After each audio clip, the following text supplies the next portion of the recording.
everybody? Welcome back to the Sideline Sports Show. Today is Tuesday, May 12th. So, pretty big news today. It was actually reported late yesterday about a proposal that Major League Baseball would be bringing to a meeting that would be occurring later today with the Major League Baseball Players Association for the renewal of the season. One of the biggest things that I should say the biggest hurdle in Major League Baseball's side of the proposal is a 50-50 revenue sharing aspect of the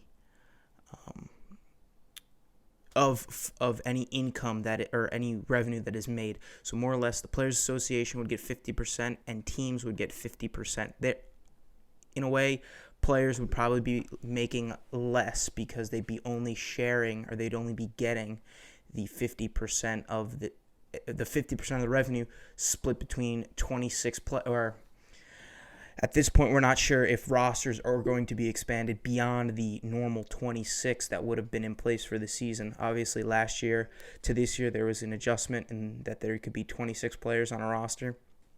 Now, with everything going on, and I'm going to get into the rest of this proposal in a little bit, but just wanted to break down. This is probably what a lot of experts, specifically Bob Nightingale of USA Today, who's a very, very reputable Major League Baseball insider.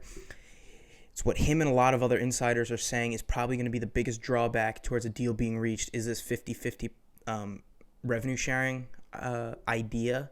And that's because the players will want their regular salaries. They'll want what they're entitled to, not just 50% of what the income is.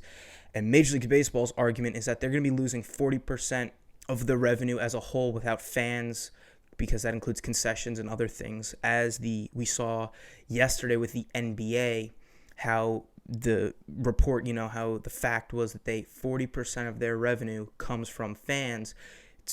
More or less the same with Major League Baseball. So in order to try to combat the inevitable loss that many teams will be taking financially, at least for this season, the proposal was for players more or less to be taking pay cuts. And as we discussed yesterday, the Players Association will most certainly not accept the deal as long as that clause is on the table, because the objective for the players is obviously to make as much money as they can. But I don't think that either side is going to get what they want. The players most certainly aren't going to get their full salaries, and I don't think Major League Baseball will get this 50-50 proposal to pass. Rather, there'll be some sort of middle ground that'll have to be met. And I think that this is something that is very, very good, considering that there's going to be a meeting today. The meeting is going to be later today, where both sides are going to, and I'm sure that no deal is going to be reached today, probably not even for the rest of this week, but there is going to be negotiation, and there are going to be positive steps that are going to be made by Major League Baseball, by the Players Association, in order to get a season underway. Now, I have here the rest of the details from from Major League Baseball side of the proposal. Now, this is what was reported on, don't know if it was leaked necessarily, but this is the information that had been released or had been obtained by various insiders that have ties to Major League Baseball, the commissioner's office, everything like that. So the most important part is when the season would start, and it's around July 4th. So the season would be starting beginning of July, as many people had suspected. Somebody said July 1st, but give or take, it's going to be around the July 4th holiday. There's going to be a modified spring training beginning in early to mid-June to get the players back into baseball shape. Not that they've gotten out of shape necessarily, but to try and almost jumpstart them again, because obviously they got really, really, loose and ready to go in real spring training, but then obviously it was shut down, so they've had this little lull, and so the objective is for them to get back into game form and ready to play an 82-game schedule, the regular season is going to be 82 games. So one game over half of Major League Baseball season, as they're trying to get as much in as they can for this season. They're trying to get as much in terms of trying to get as many games as they can. To increase the competition. If it was fewer games, the thing people don't realize is that if there's a 40-game schedule, I listened to a podcast about a month ago that Jason Kendall, who is a former catcher in the major leagues with the Royals, Pirates, a couple other teams, had with the John Boy Media Network, and he said how it's interesting that if a season's only 40 games, the powerhouse teams that we all think of being the Yankees, the Dodgers, the teams that have the quote-unquote best rosters in their respective leagues, won't necessarily be the best team once a 40-game schedule would be done, because, say, a team like the Marlins, who aren't on paper to be a good team, get on a run, they start playing really good baseball, they could be the ones that would be winning the NL East. If anything can happen as the number of games gets shortened, because the area to jump or to kind of separate yourself from the pack is less. You don't have as many games to be able to do that. But here we have an 82-game season, and the most interesting thing about this is that the season, the games will only be played within the division. So AL East teams will only play each other. AL West, AL Central, NL East, Central West, etc. will only play within their division, except for interleague matchups.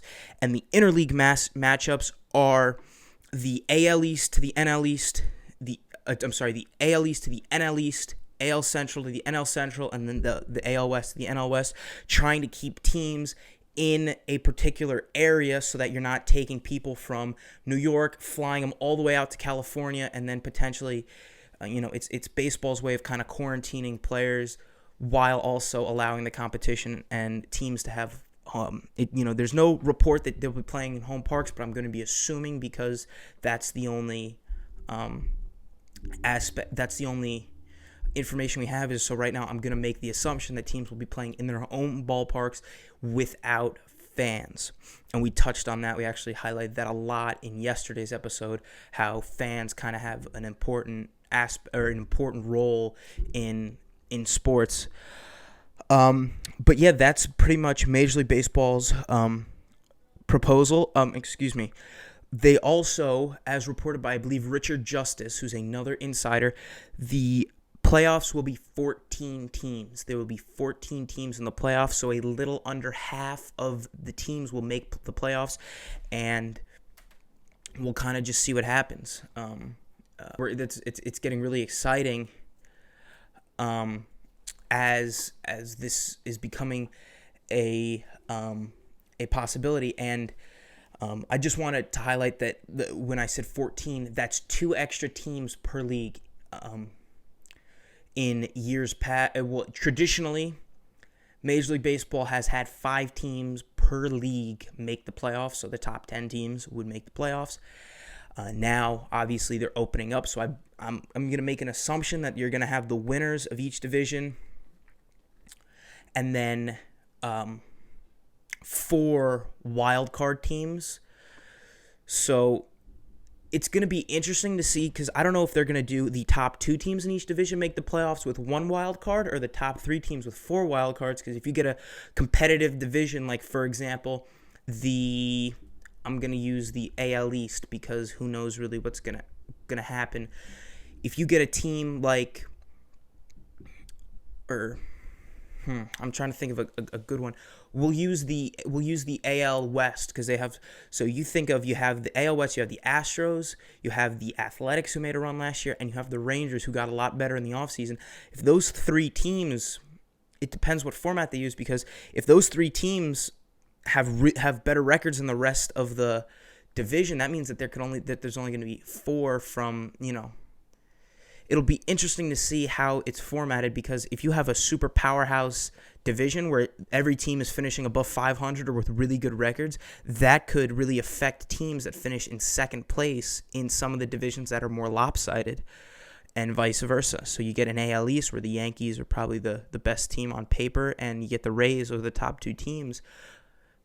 the Rays could be left behind, or if baseball opts for the top two teams, you could get a third place team that played really well get left behind. So it's going to be interesting to see how the playoffs are structured, but obviously we're a long ways away from the regular season, let alone playoffs, but it's definitely something to get excited about as baseball seems to be right around the corner.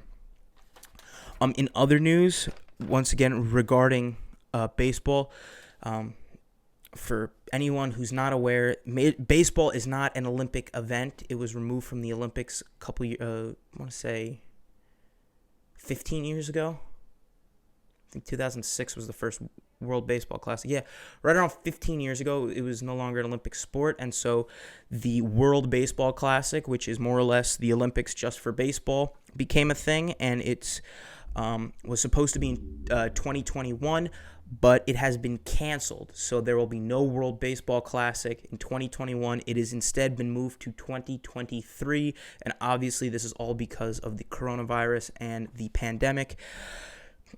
That one kind of, it's not a top priority, obviously, because it's something that was been a year away. But the fact that it was already canceled is kind of a little bit of a bummer because, to be honest with you, as someone who was an avid baseball fan, and I watched the World Baseball Classic a lot in 2017 when Team USA actually won the whole tournament. It was actually really fun because when I play summer ball, it's tournament style, and to see Major League Baseball players kind of playing in the same kind of atmosphere that I do, where some games it's win or go home, but having a lot of those games, not just the wild card, there's only a handful of winner go home games in a Major League Baseball season, but to have a bunch of them kind of condensed together and seeing players that don't, you get teams that are loaded, like you had Puerto Rico, you got Javier Baez, Carlos Correa, Yadier Molina, or the Dominican Republic, Robinson Cano, Nelson Cruz, Jose Bautista, teams like that, where you kind of, it's really fun because you get kind of, you have teammates playing against each other, you have bitter rivals on the same team, and it's interesting to see how players like that interact, but it also kind of makes the major leaguers feel like they're just regular kids going out to tournaments and playing every weekend like I have for the last 9-10 years. But yeah, a little bit of a bummer that it's been canceled for 2021, pushed to 2023. And to be honest with you, that it could make a lot of a difference because who knows who retires between now and then. So teams could get a lot better. Teams could get a lot worse. A kid who's in AA this year, nobody really knows about, all of a sudden leaps up and now he could make a difference in the World Baseball Classic. But that's actually kind of made me think of, I'm not sure what the minor league season is going to look like. And it's really important, in my opinion, that minor leaguers have a season as well, because they're the future of Major League Baseball. You can only put 26 guys on the roster as of now. Obviously, there might be some adjustments with that, but these players need to play to develop. They need to learn. Some need to learn the game. Some need to kind of refine skills and just get reps. Baseball's a lot about repetitions. Most sports are. You need to get a lot of reps in order to start making adjustments and start making changes. And right now, it's not quite obvious what the plan for minor league baseball will look like. But I think it's definitely something that needs to be addressed. I don't think people realize that as much because, well, they just see, Major League Baseball's back. Sports are going to be coming back soon. That's great. But that's the now. If minor leaguers don't get to play, that's going to affect the future of sports because now all of a sudden players may be taking years. I don't think that there's not going to be anything, but at the same time, with how fluid the situation is and how rapidly things have been changing, nothing's set in stone. There's no, even this plan, if this plan were to get signed tomorrow, in 2 days, it could be completely wiped out because all of a sudden the number of cases skyrockets, or there's some sort of new development, or all of these murder hornets that are flying around the globe start attacking and killing people. It's just not for right now. Time is really, really, it's there are so many negative factors that could affect, you know, our everyday life and how things are done that that we really don't know what's going to happen. And I mean, it's kind of it's I mean, that being said, there are a lot of things that could go wrong, but at the same time, we can be optimistic and say, all right, let's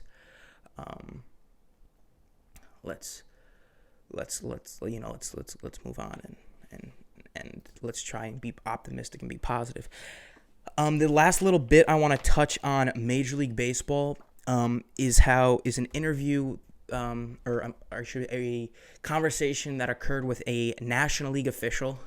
Official was unnamed, obviously didn't want to come out and be, mentioned in a statement like this, especially if he's wrong. But he said that he believes around 40% of Major League Baseball staffers will not return in the 2020 season. So 40% of Major League Baseball staff will potentially be out of work due to the financial crisis that is occurring not only in sports, not only in baseball, but globally.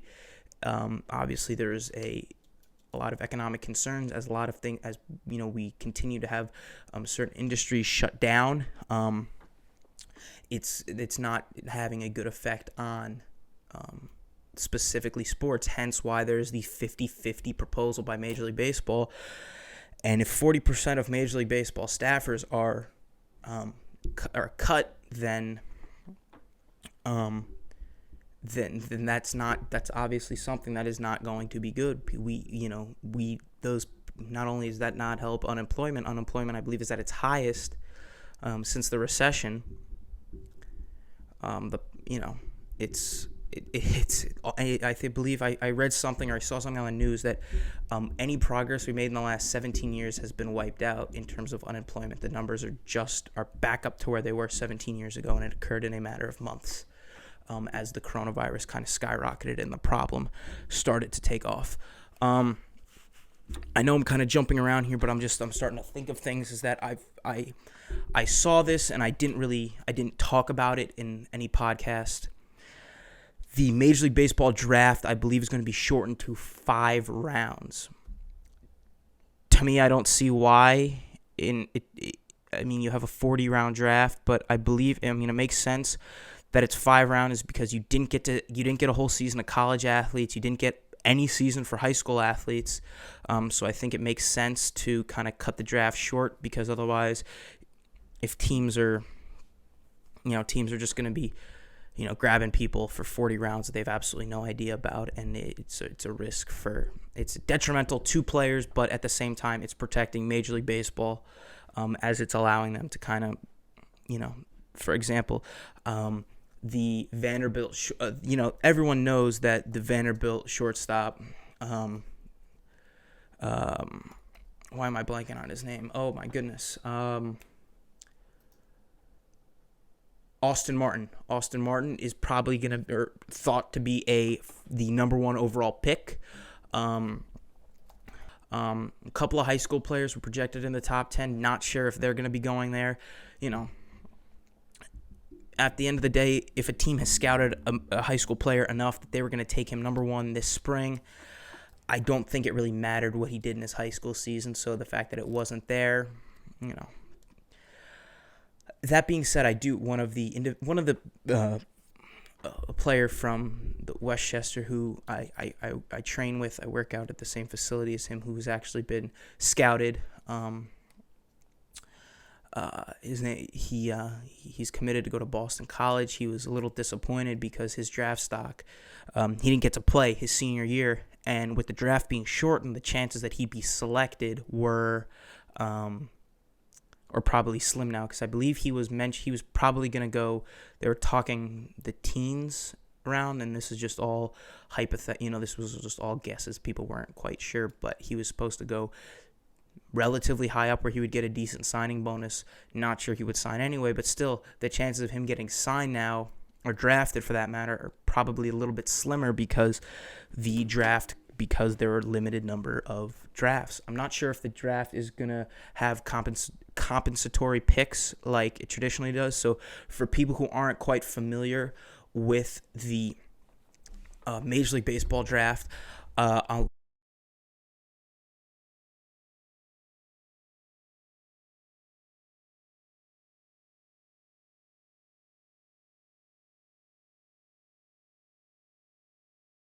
So Major League Baseball traditionally is 40 rounds. 40 rounds of players being taken.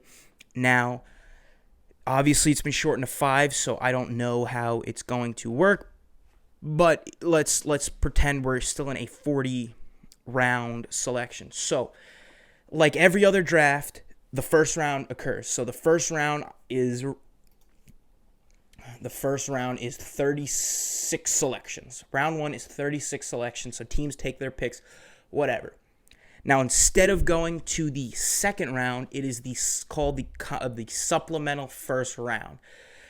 Now, what that means is that if a player became a free agent the season prior, after that season concluded, and they were offered a qualifying offer, which is a standard set across Major League Baseball, a 1 year for X amount of $1 million. If a player was offered received a qualifying offer and turned it down, that meant that the team that selected the player, the team that signed the player in free agency, gives their supplemental first round pick to the team he came from. So Garrett Cole, use him as an example. He received a qualifying offer from Houston. He declined it. So he went to New York. So New York's pick now becomes Houston's in the supplemental first round. Supplemental first round occurs, and then the second, third, and it keeps going. Hopefully that makes sense. If not, I apologize. I'll try and make a graphic or find a graphic that accurately depicts this, and makes a little bit more sense. But what I was trying to get at is it'll be interesting because I'm not sure how that will work, if the supplemental first round picks will continue, if they will still have them. I'm assuming they will, because otherwise teams are going to get very angry that they lost their picks, but I'm not 100% sure how that's going to work.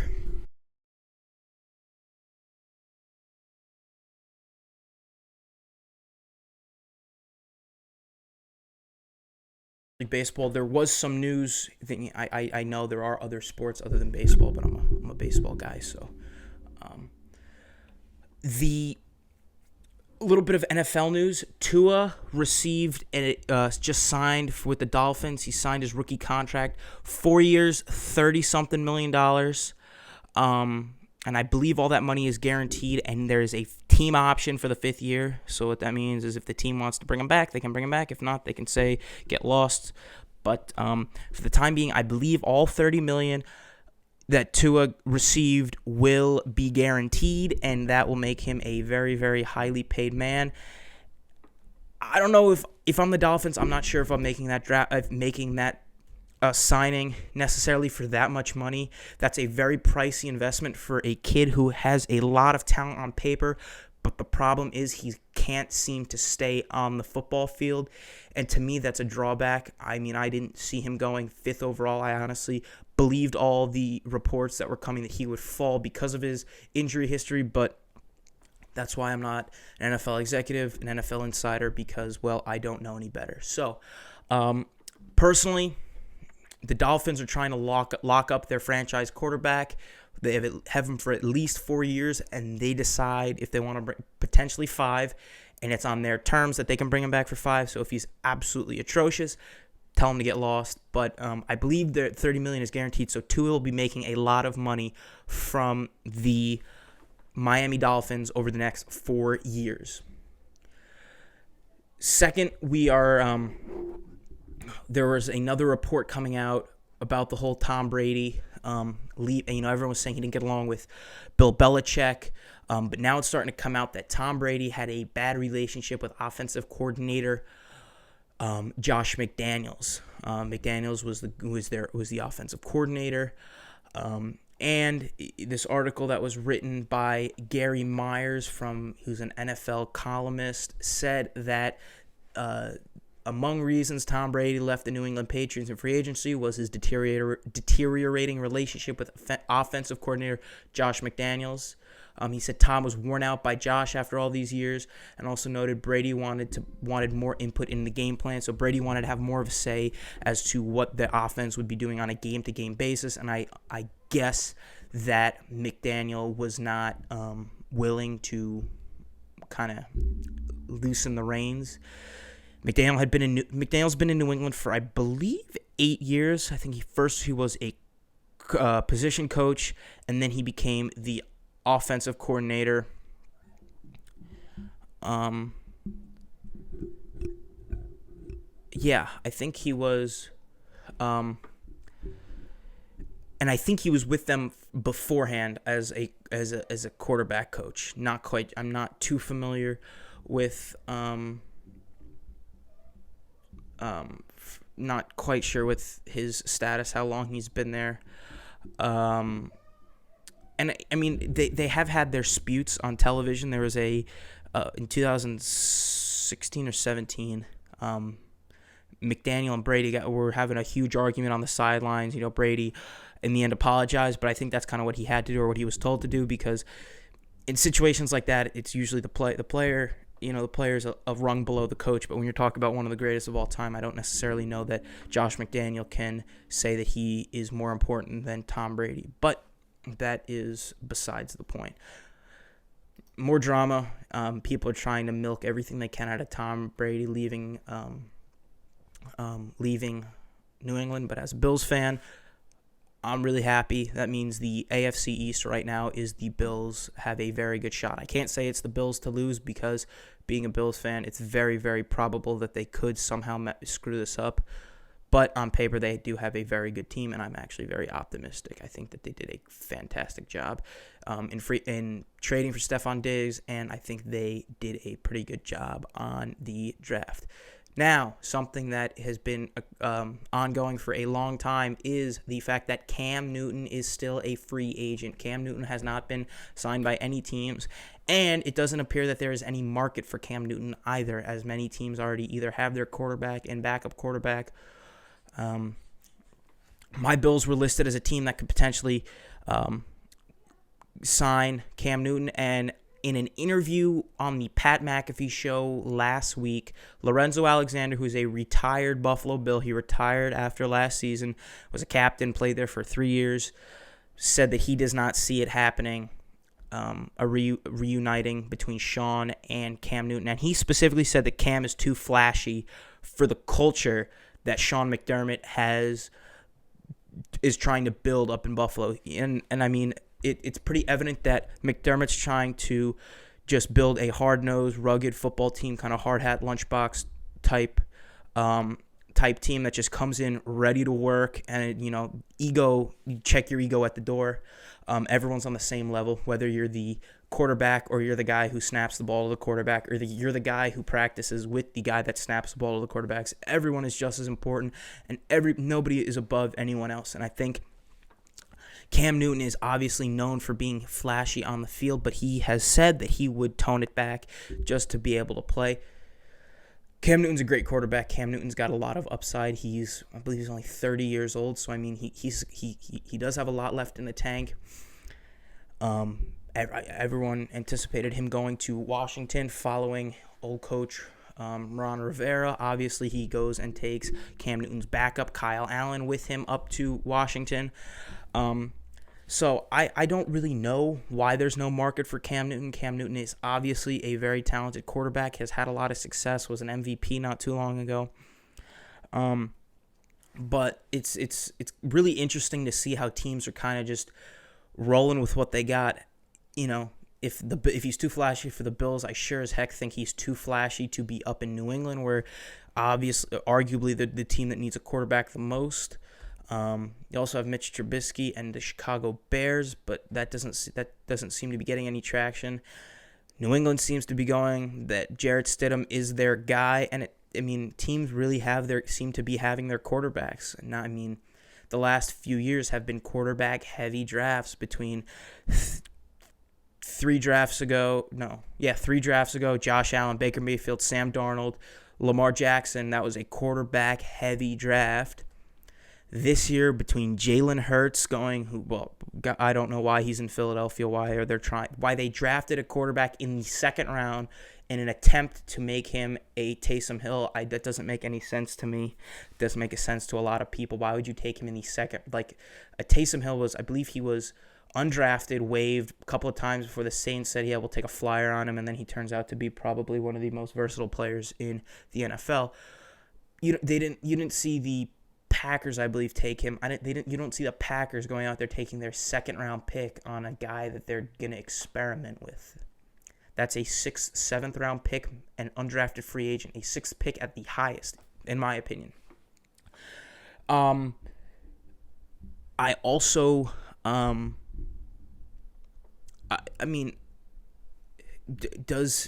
it's going to be interesting. It seems like every team right now has a quarterback on paper, except for the Chicago Bears, the Jacksonville Jaguars. Well, Jacksonville Jaguars seem that Gardner Minshew seems to be their guy.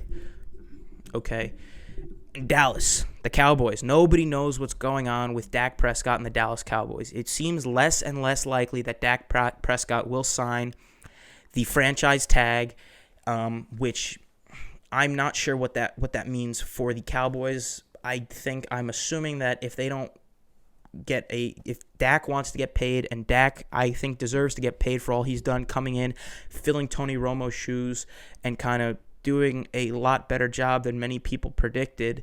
I think that he should be rewarded for it, but it doesn't seem to be happening. And I think the Andy Dalton signing for the Cowboys was almost a safety net. You have a proven quarterback who's not necessarily going to be mentoring Dak as much. I mean, he's been in the league longer, but Dak's not a rookie. Dak's not his first or second year. He's a pretty established quarterback in the NFL. But I think Andy Dalton is the perfect backup right there, as he's going to constantly get his work in. And should this whole thing boil and explode, they don't have to go scrambling for a quarterback at the last minute. They have a guy who could go in and win them some football games because he has, weapons. Now, with the Bengals, he had A.J. Green, but I don't know how many he really didn't have. He had Joe Mixon, but the weapons he had, I'm not sure were complementary to what he can do. You had a power running back and one good receiver on the edge who was hit or miss whether or not he was there mentally. I mean, obviously, it's no surprise that A.J. Green can go and get the football, but, fights, he got into a lot of fights. I mean, you put Andy Dalton at home, in his home state of Texas with weapons. You got Amari Cooper. You have Ezekiel Elliott in your backfield. I